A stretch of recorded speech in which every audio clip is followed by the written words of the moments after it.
नमस्कार साथियों। तो पिछले लेक्चर के अंदर बेटा हमने जेनेटिक्स का इंट्रोडक्शन कंप्लीट किया था ना। तो आज के लेक्चर के अंदर हम कुछ टर्म्स को डिस्कस करने वाले हैं। जेनेटिक्स के अंदर यूज आने वाले कुछ टर्म्स को डिस्कस करेंगे और ये हमें पता भी होना चाहिए कि इन टर्म्स का हमें मालूम होना चाहिए। कैसे? जैसे मैंने लिख दिया क्लोन, तो कुछ बच्चों को लगता है कि सर क्लोन का मतलब ट्विंस, जुड़वा बच्चों को क्लोन कहते हैं। नहीं बेटा, जुड़वा बच्चे क्लोन नहीं होते, वो ट्विंस होते हैं। क्लोन क्या होते हैं? अलैंगिक जनन के दौरान पैदा होने वाले उत्पादों को क्या कहते हैं? क्लोन कहते हैं। ठीक है, तो जितने भी प्राणी अलैंगिक जनन करते हैं और जो उत्पाद उत्पन्न करते हैं उन्हें कहते हैं क्लोन। और इनके प्रत्येक प्रतिनिधि को क्या बोला जाता है बेटा? रेमिट बोला जाता है। क्या बोला जाता है? रेमिट बोला जाता है। ये तो शब्द क्लोन आ गया समझ में हमें। ऑफस्प्रिंग की बात करूं तो लैंगिक जनन से पैदा होने वाले उत्पादों को बोला जाता है ऑफस्प्रिंग। हम सब क्या है? लैंगिक जनन से पैदा हुए हैं, इसलिए हम क्या है? ऑफस्प्रिंग है। क्या है? ऑफस्प्रिंग है। ठीक है, और जो समान पैतृकों से पैदा होते हैं उन्हें कहते हैं सिबलिंग। क्या बोलते हैं? सिबलिंग। जैसे कि हमारे भाई बहन। हमारे भाई बहन का मतलब क्या हो गया कि उनके पेरेंट्स क्या है? हमारे पेरेंट्स ही उनके पेरेंट्स हैं, तो इसलिए हम आपस में क्या हो गए? सिबलिंग हो गए। भाई बहन आपस में क्या हो गए? सिबलिंग हो गए। और हम सब क्या हो गए? लैंगिक जनन से पैदा हुए हैं, तो हम सब क्या है? ऑफस्प्रिंग है। ठीक है, बात समझ में आ गई। अब एक शब्द आता है ट्विंस। देखो, क्लोन और ट्विंस के अंदर डिफरेंस होता है बेटा। क्लोन तो अलैंगिक जनन से पैदा होते हैं, और ट्विंस की अगर मैं बात करूं तो समान पेरेंट्स से एक ही गर्भावस्था द्वारा पैदा होने वाले उत्पादों को कहते हैं ट्विंस। ठीक है, तो गर्भावस्था एक ही होनी चाहिए। क्या होनी चाहिए? एक ही होनी चाहिए, तो वो ट्विंस होंगे। पैतृक क्या? समान। ठीक है, गर्भावस्था क्या? समान, तो वो क्या है? ट्विंस है। जैसे कि अगर मैं हमारी बात करूं, मनुष्यों के अंदर गर्भावस्था काल होता है 9 महीने का। कितने महीने का होता है? 9 महीने का होता है। और इस 9 महीने, जिनके ये 9 महीने समान होते हैं, यानी ये गर्भावस्था समान होती है जिन बच्चों की, वो क्या होते हैं बेटा? आपस में ट्विंस होते हैं, यानी जुड़वा होते हैं। और ट्विंस जो होते हैं बेटा, वो हमारे पास होते हैं 3 प्रकार के। कितने प्रकार के होते हैं? 3 प्रकार के होते हैं। एक होता है मोनोजाइगोटिक। क्या होता है? मोनोजाइगोटिक। मोनोजाइगोटिक की अगर मैं बात करूं तो बेटा इसके अंदर क्या होता है कि एक ओवा होता है लेडीज के अंदर और एक स्पर्म। क्या हो गया? स्पर्म। दोनों के बीच में क्या होगा? फर्टिलाइजेशन होगा। फर्टिलाइजेशन होकर क्या बनेगा बेटा? जाइगोट बना लेगा। क्या बना लेगा? जाइगोट। और जाइगोट क्या हो जाएगा बेटा? 2 भागों में टूट जाएगा। माइटोसिस, समसूत्री विभाजन हो जाता है। बाई चांस इसमें क्या हो जाता है? समसूत्री विभाजन हो जाता है, तो ये 2 बन जाते हैं। क्या? 2 बन जाते हैं, और आगे जाकर ये 2 चाइल्ड का रूप ले लेते हैं। जब समसूत्री विभाजन हो जाए और आगे जाके 2 बच्चे बन जाएं, यानी कि एक जाइगोट था, एक जाइगोट से 2 जाइगोट बन गए। ठीक है, तो क्या हो गया? 2 बच्चे उत्पन्न हुए। तो ये दोनों आपस में क्या होंगे बेटा? ये दोनों आपस में होंगे ट्विंस। कितने होंगे?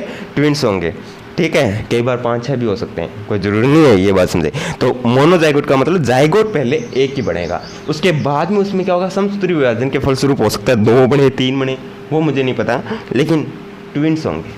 ठीक है, जाइगोट एक बने, ये मुझे पता है। जाइगोट एक बनता है, मोनोजाइगोटिक मतलब जाइगोट एक बनेगा, उसके बाद में समसूत्री विभाजन हो जाता है, और आगे चलकर वो बच्चे 2 बन गए। यदि 2 बच्चे बन गए, ये दोनों आपस में क्या है? ट्विंस है।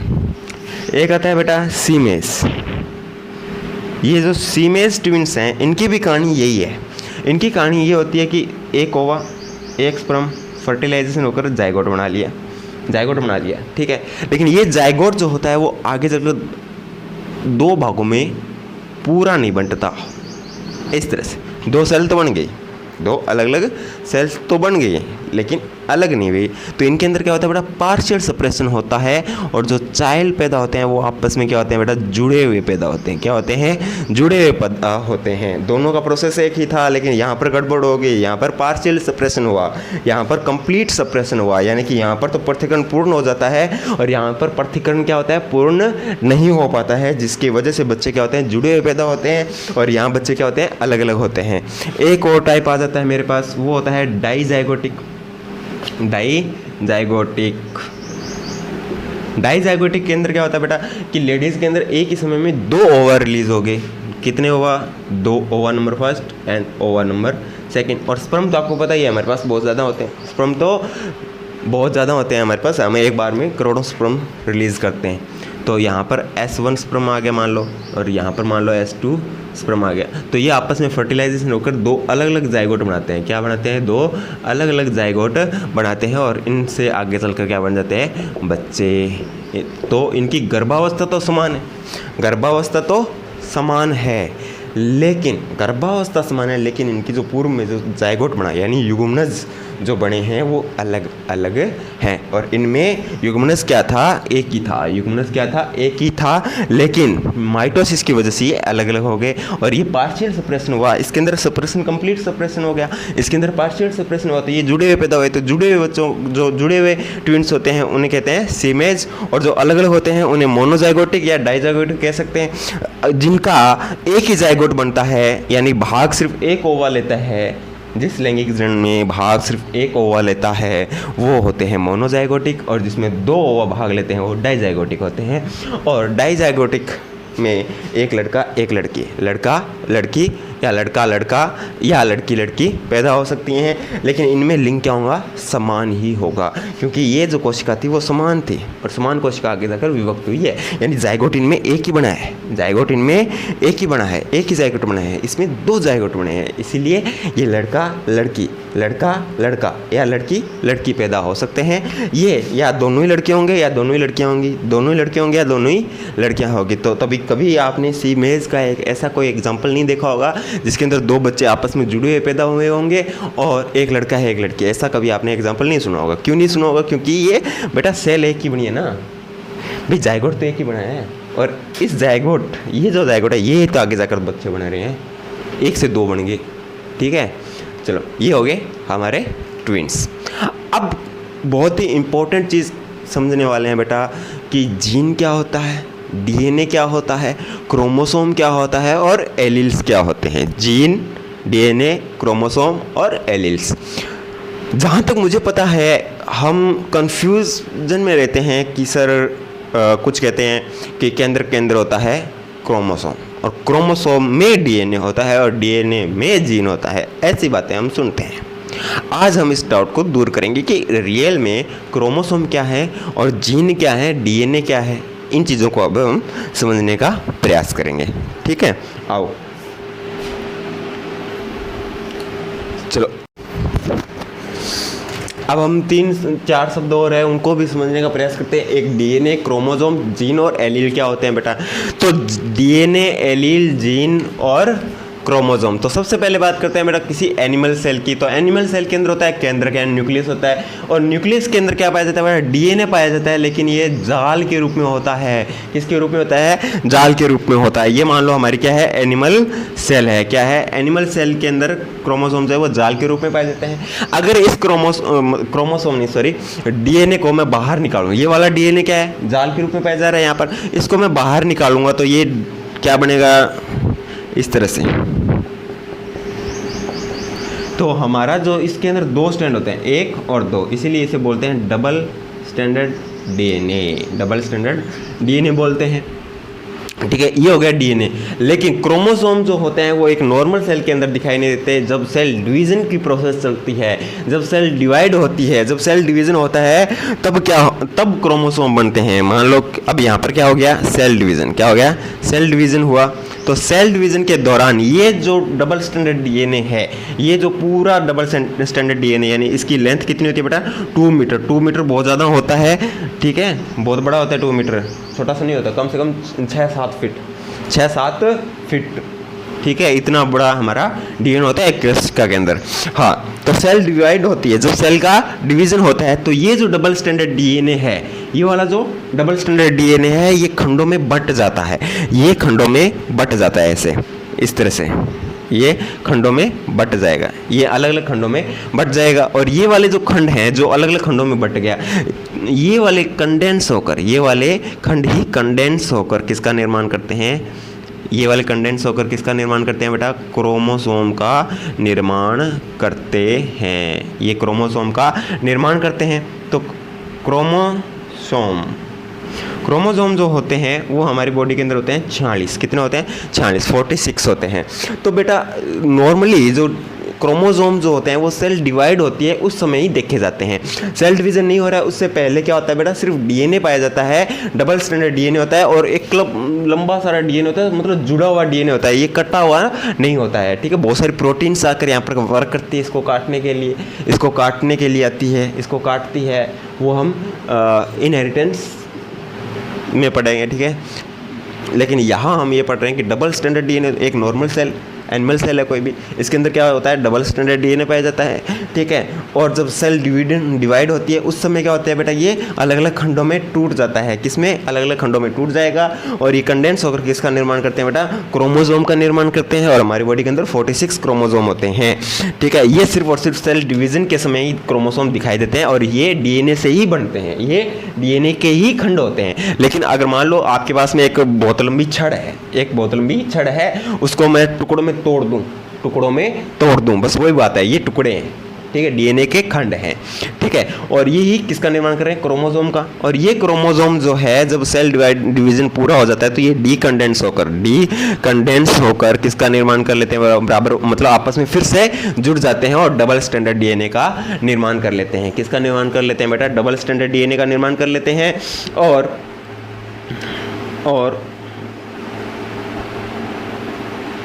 और इसकी बात करूं, अब आगे बात करते हैं हम, डीएनए हो गया, क्रोमोसोम हो गया। ठीक है, अब बात करते हैं कि जीन क्या होती है। जीन क्या होती है बेटा, तो जीन के लिए मैं फिर से एक डबल स्टैंडर्ड डीएनए बनाता हूं यहाँ। ये मान लो आपके पास में क्या है, डबल स्टैंडर्ड डीएनए आ गया। अब इस डीएनए के ऊपर जो भाग क्रियात्मक है, जो फंक्शनल भाग है, बहुत सारे भाग फंक्शनल। ठीक है, ये जो फंक्शनल भाग है ये फंक्शनल है, क्या है, फंक्शनल, यानी कि जो भाग डीएनए का वह भाग जो एमआरएनए बनाकर प्रोटीन बनाते हैं, तब क्या होता है, लक्षण दिखाई देता है। जो फंक्शनल होता है उसे कहते हैं हम जीन। क्या कहते हैं, जीन। और मनुष्य के अंदर 3000 जीन होती है। कितनी होती है, 3000 जीन होती है, 3000 जीन होती है। तो बेटा मेरे कहने का मतलब यहाँ था कि देखो, अब मैं ग्रोथ कर रहा हूँ, कैसे होती है ग्रोथ बताओ, मेरे अंदर जीन होगा तभी तो ग्रोथ होगी भाई। ये वाला क्रियात्मक खंड मेरे के अंदर है और ये वाला क्रियात्मक खंड क्या कर रहा है बेटा, डीएनए से एमआरएनए से क्या बना रहा है, प्रोटीन। और प्रोटीन बनने पर ही मेरी क्या होती है, ग्रोथ होती है। क्या होती है, ग्रोथ होती है। ठीक है, तो जो भाग फंक्शनल होता है वो होता है जीन, यानी कि जो प्रोटीन का निर्माण करते हैं वो होता है जीन। और जो भाग कुछ नहीं करता, जो नॉन फंक्शनल है, वो क्या होता है बेटा, सूडो जीन होता है। और इसे जंक डीएनए भी कहते हैं। क्या कहते हैं, जंक डीएनए भी कहते हैं। ये किसी काम का नहीं होता है, ये जंक डीएनए हो गया, किसी भी काम का नहीं है, हमारे किसी काम का नहीं, वो क्या है, जंक डीएनए। ठीक है, अब बात करते हैं बेटा जीन एलील की। किसकी बात करता हूँ मैं, एलील की। अगर मैं बात करूँ तो एलील क्या होते हैं बेटा, एलील को ध्यान से समझना। एलील को मैंने पहले भी बताया था, युग्म विकल्पी। क्या, युग्म विकल्पी की बात करूं तो बेटा एलील जो होते हैं वो जीन की अल्टरनेटिव फॉर्म होती है। जीन की अल्टरनेटिव फॉर्म को क्या कहते हैं बेटा, अल्टरनेटिव फॉर्म को एलील कहते हैं। अब एक बात ध्यान से सुनना, ठीक है। अब सुनो, यहाँ ये वाली मान लो कि 1 नंबर जीन है, यहाँ कहीं क्या है 2 नंबर जीन है, यहाँ कहीं क्या है 3 नंबर है, और आगे 4 5 6 होगी कहीं, ठीक है। तो ये जो खंड बटे, तो यहाँ पर मान लो 1 नंबर और 2 नंबर जीन आगे, इस पर मान लो 3 नंबर 4 नंबर आगे, इस पर 5 नंबर 6 नंबर जीन आगे, ठीक है। अलग अलग खंडों में बटा, तो ये जीन बट गई ना भी, इस पर जीन इस तरह से क्रम वाइज विद्यमान थी, ठीक है। एक माला है, माला के अंदर मोती अलग अलग थे, ठीक है। अब ये मोतियों की मालाओं को मैंने कट कर दिया, तो कुछ मोती इस पर आ गए, कुछ मोती इस पर, कुछ मोती इस पर, ठीक है। अब इन मोतियों को पहचान कर हम कहते हैं कि ये तो ए है, ये तो बी वाला है, ये तो एक्स वाला है, ये वाई वाला है। क्रोमोसोम ठीक है, कहते हैं ना एक्स क्रोमोसोम, वाई क्रोमोसोम, ठीक है, इसी तरह से मान लो ए बी कुछ भी, ठीक है, तो इस तरह से हम कहते हैं कि ये ए है, ये बी है। ये किससे डिसाइड होता है कि ये वाला क्रोमोसोम पर कौन कौन से कैरेक्टर को निर्धारित करने वाली जीन मौजूद है। इस पर मान लो कि 1 और 2 नंबर जीन मौजूद है। ये क्या करती है, ये हाइट को भी कंट्रोल करती है, आई कलर को भी कंट्रोल करती है, मान लो, ठीक है, ये वाली हेयर कलर को कंट्रोल करती है, स्किन कलर को कंट्रोल करती है, तो ये बी वाली होगी। तो कहने का मतलब इन ये जो है विशिष्ट होंगी, ये हर बार सेम हो। क्रोमोसोम एक मनुष्य के अंदर अगर मैं बात करूं तो ये जो 46 गुणसूत्र बनते हैं, इन 46 गुणसूत्र जो होते हैं वो 23 पेयर के रूप में पाए जाते हैं। और ये जो 23 पेयर होते हैं ना बेटा, 23 के 23 पेयर, इनके ऊपर क्या होती है, समान ही प्रकार की जीन होती है। ठीक है, एक पेयर पर समान प्रकार की जीन्स होती हैं और उनको फिर अलग अलग नाम दे दिए, 23 के 23 अलग अलग नाम दे दिए कि ये इसको कंट्रोल करेगा, ये इसको कंट्रोल करेगा, अलग अलग कंट्रोल करते हैं। ठीक है, तो ये हो गए क्रोमोसोम, समझ में आ गई। ठीक है, तो जीन क्या होती है, बट जाती है, जब विखंडन होता है इसका भी खंडन हो जाएगा, ये खंडों में टूटेगा, ये खंडों में टूटेगा, डीएनए टूटेगा, तो बताओ जीन भी तो अलग अलग स्टैंड पर आएगी ना, अलग अलग खंडों में आ जाएगी। ठीक है, तो अब यहाँ आओ, जीन की अल्टरनेटिव फॉर्म को क्या कहते हैं बेटा, एलील कहते हैं। जीन की अल्टरनेटिव फॉर्म को क्या कहते हैं, एलील कहते हैं। क्योंकि मुझे पता है कि 50% डीएनए तो माताजी से पिताजी से आता है, ठीक है, और 50% ये किससे आता है बेटा, माताजी से आता है। 50% ये किससे आता है, माताजी से आता है। ठीक है, तो मान लो कि पिताजी से ये वाली जीन आई और माताजी से क्या आई, ये वाली जीन आई। ठीक है, अब दोनों का काम एक ही था, दोनों का काम एक ही था, तो इनकी जीन क्या है, एक ही है। भी दोनों का काम एक है तो जीन एक होगी, लेकिन ये अलग अलग आई, मतलब आधा हिस्सा किसका, पिताजी का, आधा हिस्सा किसका, माताजी का। ठीक है, तो ये आधे आधे जो हिस्से हैं ये आपस में क्या है, एलील हैं, युग्म विकल्पी होते हैं, इन्हें बोलते हैं युग्म विकल्पी। यानी कि एक जीन के 2 युग्म विकल्पी, दो एलील। एक जीन के कितने एलील होते हैं बेटा, 2। ठीक है, सामान्यतः है, ज़्यादा भी हो सकते हैं, जिसे बहु एलीलिज्म कहते हैं, पॉली एलीलिज्म भी कहते हैं। तो एक जीन के 2 एलील आ गए यहाँ पर। ठीक है, तो हो सकता है ये डोमिनेट हो, ये रिसेसिव हो।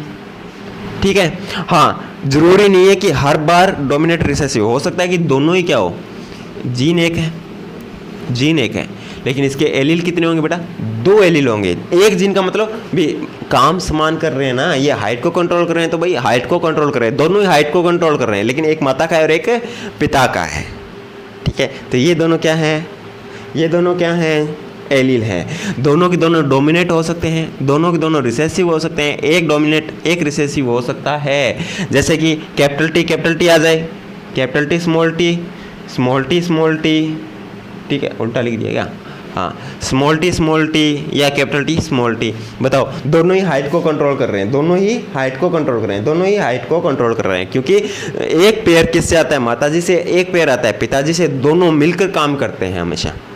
ठीक है, दोनों मिलकर काम करते हैं, लेकिन जीन के अंदर एक डोमिनेट हो सकता है, एक रिसेसिव हो सकता है। मान लो कि हाइट का कंट्रोल करने के लिए मेरे पास कैपिटल टी आ गई, ठीक है, इधर से स्मॉल टी आ गई, ये रिसेसिव, ये अपने आप को नहीं शो कर पाता, ये अपने आप को शो कर देगा। लेकिन दोनों पास तरफ से क्या आ गई, कैपिटल टी आ गई, तो दोनों ही शो करेंगे, दोनों ही शो करेंगे। ठीक है, तो ये इनका मिलना ही डिसाइड करता है कि कौन सा लक्षण प्रकट होगा, कौन सा लक्षण प्रकट होगा। एक बात और समझते हैं, ये एलील हो गया, क्यों, क्योंकि 50% पिताजी से, 50% माताजी से आता है। एक बार इधर आओ, देखो क्रोमोसोम है, एक क्रोमोसोम किससे आएगा, पिताजी से, ये पिताजी का क्रोमोसोम है। ठीक है, क्योंकि 23 पेयर्स के अंदर पाया जाता है, एक पिताजी का है और दूसरा मान लो क्या है, माताजी का है, दूसरा माताजी का आता है बच्चे के अंदर, कि दूसरा माताजी का आता है। तो जो क्रोमोसोम, अब ये क्रोमोसोम ये रहा, इस पर 1 नंबर जीन है, इस पर 2 नंबर जीन है, इस पर 3 4 5 6, ठीक है, ये तो मान लो कि पिताजी का है, ये तो मान लो पिताजी का है। तो दूसरा आ गया माताजी का, माताजी पर भी यहाँ 1 और 2, तो ये आपस में पेयर बनाएंगे, ये दोनों आपस में पेयर बनाएंगे। जिन पर समान प्रकार की जीन पाई जाती हैं वो आपस में क्या बनाते हैं, पेयर बनाते हैं, और जिन पर समान प्रकार की जीन पाई जाती है उन्हीं कहते हैं होमोलोगस क्रोमोसोम। होमोलोगस क्रोमोसोम यानी समजात गुणसूत्र किन्हें कहते हैं, जिन पर समान प्रकार की जीन पाई जाती है, यानी कि जो आकृति माप में समान होते हैं। ठीक है, स्थान भी इनका क्या होता है, समान होता है। तो ये मान लो, इस पर मान लो कि 2 जीन है, 2 जीन है, 1 नंबर और 2 नंबर। ठीक है। या मान लो कि इस पर दो जीन है, एक कैपिटल ए है, एक कैपिटल बी है, यहाँ स्मॉल ए है, यहाँ पर मान लो कैपिटल बी है। ठीक है, ऐसा हो सकता है। तो ये दोनों आपस में क्या है, ये ए और ए, ये जीन तो एक ही है, एक ही लक्षण को कंट्रोल कर रहे हैं, लेकिन ये आपस में क्या है, एलील है। आपस में क्या है, एलील है। ये भी एक ही लक्षण को कंट्रोल कर रहे हैं और आपस में क्या है, एलील है। ठीक है, ओके। और ये कौन से गुणसूत्र पर है, होमोलोगस गुणसूत्र पर है। तो हम ये कह सकते हैं कि जो एलील्स जो होते हैं वो होमोलोगस क्रोमोसोम पर पाए जाते हैं। एलील्स किस पर पाए जाते हैं, होमोलोगस क्रोमोसोम पर पाए जाते हैं। कि होमोलोगस क्रोमोसोम क्या होते हैं, जिन पर समान प्रकार की जीन पाई जाती हैं और जिनकी लोकेशन समान होती है, जो एक ही लोकेशन पर हैं, समान लोकेशन, होमोलोगस गुणसूत्र पर पाए जाते हैं, एक ही लक्षण को कंट्रोल करते हैं, वो आपस में क्या होती है, एलील होती है। ठीक है, चलो अब इससे आगे और समझेंगे, 3 शब्द और समझेंगे। होमोलोगस हो गया, अब हम समझेंगे होमोजाइगस, हेट्रोजाइगस और हेमीजाइगस। चलो सुनो, अब मेरे पास 3 शब्द है, होमोजाइगस, हेट्रोजाइगस एंड हेमीजाइगस। ठीक है, तो होमोजाइगस किसे कहेंगे बेटा, ऐसे जीन पेयर को, ऐसे एलील्स के पेयर को जो समान प्रकार के होते हैं। जैसे कि मान लो कि कैपिटल टी आ गया, जैसे कि स्मॉल टी आ गया। ठीक है, ये समान प्रकार के युग्म विकल्पी को क्या कहते हैं बेटा, होमोजाइगस कहते हैं। हेट्रोजाइगस किसे कहते हैं, जो असमान प्रकार के एलील्स होते हैं उन्हें हेट्रोजाइगस कहते हैं। मान लो कि कैपिटल टी स्मॉल टी है, मान लो कि कैपिटल ए स्मॉल ए है, मान लो कि कैपिटल बी स्मॉल बी है, तो ये क्या है बेटा, हेट्रोजाइगस होते हैं। ये क्या होते हैं, हेट्रोजाइगस होते हैं। भाई देखो, इनके जीन तो एक ही हैं, काम तो एक ही करना है, हाइट को कंट्रोल करना है। कैपिटल टी का काम क्या है, हाइट को कंट्रोल करना। स्मॉल टी का काम क्या है, हाइट को कंट्रोल करना। ठीक है, लेकिन ये रिसेसिव है, ये डोमिनेट है।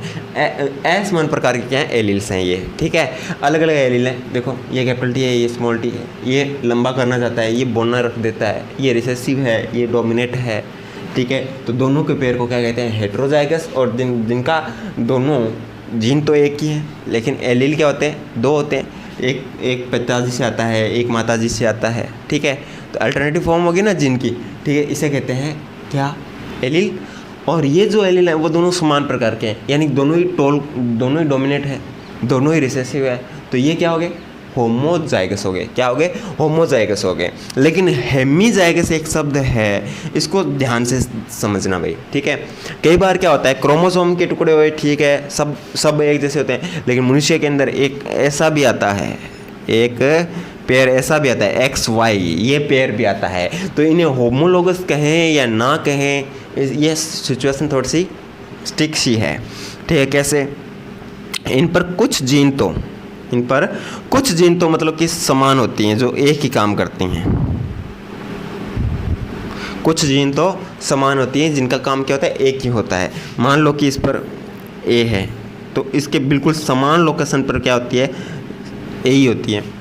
ठीक है, और यहाँ मान लो कुछ बी है, यहाँ पर भी बी है, यहाँ सी है, यहाँ पर भी सी है। ठीक है, लेकिन कुछ क्या होती है, भिन्न होती हैं। जैसे ये हो गया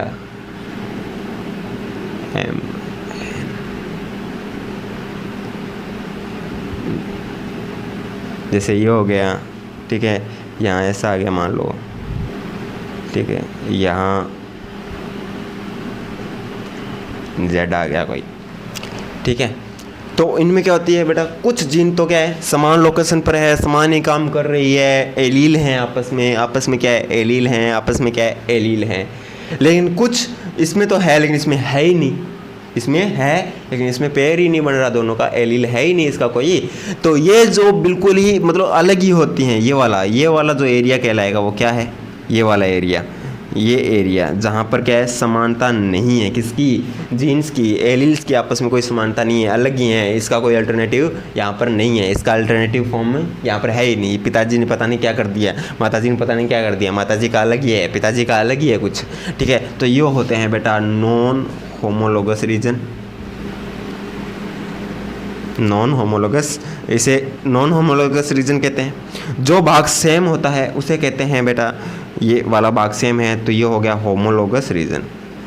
ठीक है। तो कुछ भाग तो होता है सेम, जिनके यानी आकृति आप में समान सा है और इसके अंदर समान स्थल पर समान प्रकार की जीन पाई जा रही है, समान प्रकार के अल्टरनेटिव जीन हैं, यानी समान प्रकार के मतलब समान प्रकार के अल्टरनेटिव जीन हैं, ठीक है। एलील हैं, देखो आपस में एलील हैं।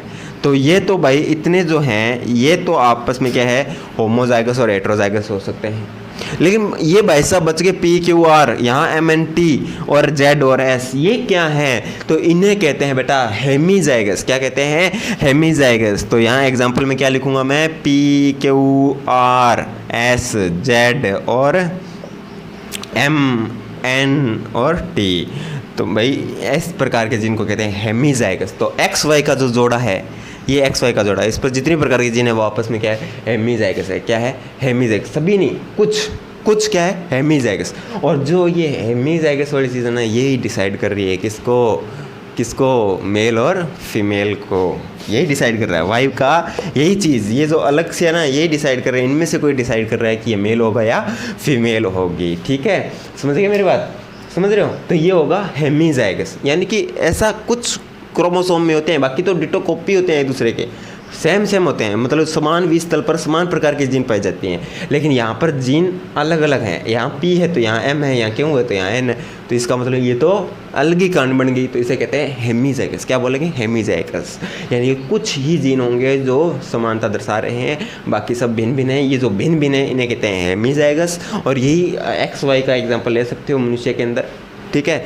एक्स का अलग होता है, वाई का अलग होता है। कुछ तो समानता होती है, लेकिन कुछ जीन जो होती हैं वो अलग ही होती हैं, इनका कोई अल्टरनेटिव नहीं मौजूद होता है, ठीक है। ये अकेले ही वर्क करते हैं। ये क्या करते हैं? अकेले ही वर्क करते हैं। बाकी में तो क्या हो गया, जोड़ा बनाकर वर्क किया, इसने भी जोड़ा बनाया, इसने भी जोड़ा बनाया, ये तो जोड़े बना रहे हैं। लेकिन ये वाले बेचारे अकेले ही, इनका कोई पेयर ही नहीं। पी है, पी का कोई पेयर नहीं है, एम का कोई पेयर नहीं है। तो ये क्या है? हेमीजाइगस है। और हाँ, ये काम ज़रूर करते हैं, ठीक है।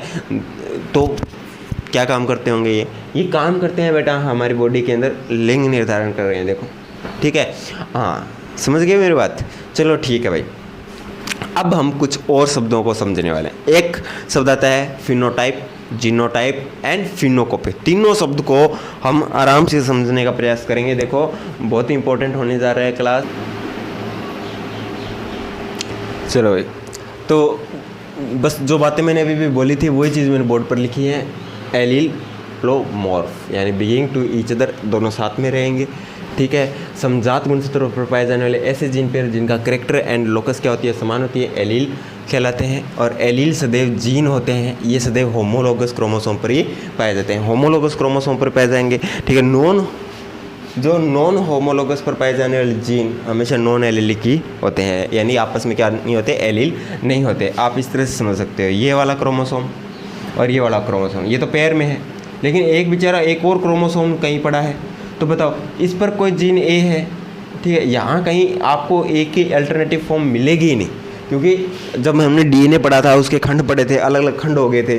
तो इस वाले खंड के ऊपर तो कोई और ही जीन है भाई साहब, बी है कोई।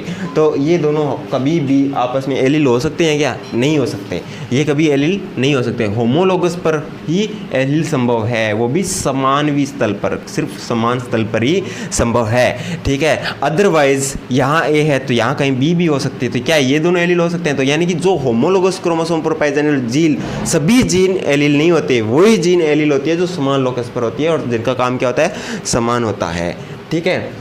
ओके, असमान प्रकार के एलीलिक जीन को क्या कहते हैं? हेटेरोजाइगस कहते हैं, ठीक है। जैसे capital A small B, capital B small B, capital T small T, ये क्या है? हेटेरोजाइगस।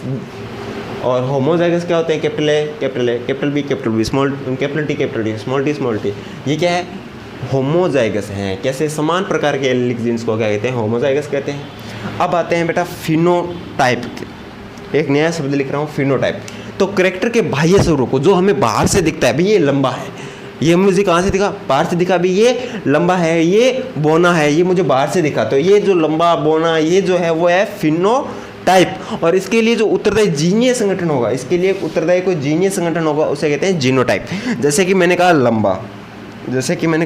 लंबा, ये तो हो गया फिनोटाइप। लेकिन इसके लिए उत्तरदायी मान लो कि ये कैपिटल टी, ये वाला जीनीय संगठन था, तो ये वाला जीनीय संगठन जो होगा वो होगा जीनोटाइप, ठीक है। हाँ, अगर किसी के पास जीनोटाइप है तो उसका मतलब होता है कि उसके पास एबिलिटी है कि इसके पास एबिलिटी है, ये इसमें ये लक्षण आएगा। ये पूर्ण अनुमान हम लगा सकते हैं उसका जीनोटाइप चेक कर। ठीक है, हम सिर्फ एबिलिटी का पता लगा सकते हैं भी इसके अंदर एबिलिटी है। ठीक है, जीनोटाइप को प्रोसेस करने के लिए हमारे पास एनवायरनमेंट भी ज़रूरी होता है। एनवायरनमेंट का मतलब अपॉर्चुनिटी भी ज़रूरी होती है। ठीक है, अवसर मिलना चाहिए उसे, जीनोटाइप को अवसर मिलना चाहिए, तभी वो फिनोटाइप को प्रकट करेगा। यानी मान लो कैपिटल टी तो उसके पास था। ठीक है, इसका मतलब ये लंबा हो सकता है अगर इसको अच्छा पोषण मिले। अगर ये कुपोषण का शिकार हो गया तो बेचारा लंबा कहाँ से होगा, बोना का बोना ही रह जाएगा। ठीक है, लेकिन कुपोषण का शिकार नहीं हुआ तो ये क्या होगा, लंबा होगा। कैसा होगा भाई, लंबा होगा, क्योंकि इसके पास क्या है, एबिलिटी है, इसके पास जीनोटाइप है, इसके पास एबिलिटी है। ये प्रोसेस कब करेगा, जब इसको एनवायरनमेंट मिलेगा, जब इसे अपॉर्चुनिटी मिलेगी, तब ये फिनोटाइप को क्या करेगा, प्रकट करेगा। तो फिनोटाइप क्या होता है बेटा, कैरेक्टर के बाह्य स्वरूप को कहते हैं फिनोटाइप, और इसके लिए उत्तरदायी जो जीनीय संगठन होता है उसे कहते हैं जीनोटाइप। ठीक है, अब एक और शब्द समझते हैं, फिनोकॉपी। क्या समझेंगे अब हम, चलो भाई अब बात करते हैं बेटा फिनोकॉपी की। जब दो फिनोटाइप के दो जीनोटाइप से एक ही फिनोटाइप पैदा होता है तो वो एक दूसरे क्या कहलाते हैं बेटा, फिनोकॉपी कहलाते हैं। मतलब समझना, ठीक है। तो देखो जैसे मैंने कहा कि लंबा एक फिनोटाइप है, इसके लिए जीनोटाइप क्या होता है, कैपिटल टी होता है। बोना भी एक फिनोटाइप है, और इसके लिए क्या होता है, स्मॉल टी उत्तरदायी होता है कि नहीं होता, बोलो। ठीक है, तो बताओ, दो फिनोटाइप के दो जीनोटाइप होते हैं, लेकिन अगर इन दो फिनोटाइप के दो जीनोटाइप से एक ही फिनोटाइप पैदा हो जाए, कहने का मतलब इससे भी क्या बना, लंबा पैदा हो गया, इससे भी कैसा पैदा हो गया बेटा, लंबा पैदा हो गया। लो अब क्या करें भाई, होना चाहिए था बोना, लेकिन हो गया लंबा। तो ये एक दूसरे के क्या कहलाते हैं बेटा, ये वाले आपस में कहलाते हैं फिनोकॉपी। क्या कहलाते हैं, फिनोकॉपी कहलाते हैं। ऐसा क्यों हुआ, क्योंकि यहाँ पर जेब्रिल एसिड आ गया। क्या आ गया, जेब्रिल एसिड की वजह से ये लंबा हो गया। मैंने कहा था कि एनवायरनमेंट बहुत ज़रूरी होता है। ठीक है, इसके पास बोनापन के लिए था, लेकिन एनवायरनमेंट अलग मिला तो ये लंबा हो गया। ठीक है, तो हर जीन अपने आप को फिनोटाइप में बदले ऐसा ज़रूरी नहीं होता है। एग्जाम्पल एक और ले लेते हैं, कैपिटल टी है, स्मॉल टी है। इससे क्या पैदा हुआ, ड्रॉप पैदा हो गया है, यानी कि बोना पैदा हो गया। और लेकिन इससे भी ड्रॉप पैदा हो रहा है, कारण क्योंकि यहाँ एन पुअर सोइल ले ली। क्या है, एन पुअर सोइल है। तो बताओ, इसके पास जीनोटाइप तो था लेकिन अपने आप को दर्शा नहीं पाया, ड्रॉप पैदा हुआ। तो ये एक दूसरे क्या है आपस में, भाई इसका फिनोटाइप क्या आना चाहिए था, लंबा, इसका क्या आना चाहिए, बोना। दो जीनोटाइप दो फिनोटाइप आना चाहिए थे, लेकिन आया क्या, एक ही आया। तो ये एक दूसरे क्या है, फिनोकॉपी। क्या है, phenocopy. Capital T small T, दोनों से क्या पैदा हुआ बेटा, लंबा पैदा होगा। इससे भी मान लो लंबा पैदा हो गया। तो ये आपस में क्या है, फिनोकॉपी नहीं है। ये आपस में फिनोकॉपी नहीं है, क्योंकि दो जीनोटाइप से दो जीनोटाइप है, और फिनोटाइप एक ही है। फिनोटाइप तो एक ही है, जीनोटाइप दो है। लेकिन जो बात थी कि जब दो फिनोटाइप कितने होने चाहिए थे, दो फिनोटाइप, इसका भी फिनोटाइप लंबा होता है, इसका भी फिनोटाइप लंबा होता है, और दो फिनोटाइप के दो जीनोटाइप से एक पैदा हो रहा है। ये कुछ गड़बड़ हो गया। क्या गड़बड़ हो गया है यहाँ पर, मैंने कहा कि दो फिनोटाइप, लेकिन फिनोटाइप, इसका फिनोटाइप लंबा, इसका भी एक ही फिनोटाइप हो गया, तो ये गलत हो गया। आ जाओ, एक शब्द आता है बेटा करेक्टर, एक आता है ट्रेट। करेक्टर का मतलब विभेदकारी विशेषताएं, और ट्रेट का मतलब होता है जो वंशागत होते हैं, वंशागत रूप को ट्रेट कहते हैं। एग्जाम्पल से समझते हैं इसको। ठीक है, जैसे मैंने एग्जाम्पल लिया, जैसे मैंने कहा सीड शेप, ये तो क्या हो गया बेटा, करेक्टर हो गया। इसके दो ट्रेट होते हैं, कौन कौन से, राउंड एंड रिंकल्ड।